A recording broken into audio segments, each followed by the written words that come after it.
lowest hell.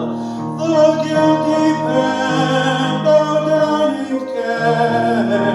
God sent His Son to win His erring child, reconciled and pardoned from his sin.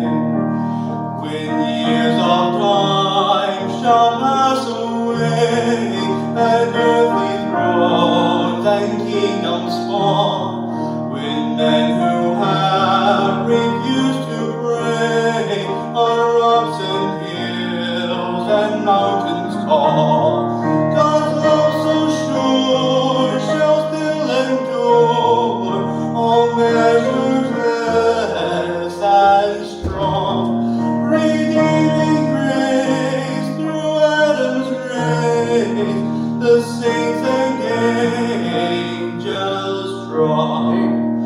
Could we with thee the oceans fill, and were the skies of parchment made, where every dog on earth at will, and every man a scribe by trade, to write the love of God above, would drain the oceans dry, nor could the scroll contain the whole, stretched from sky to sky.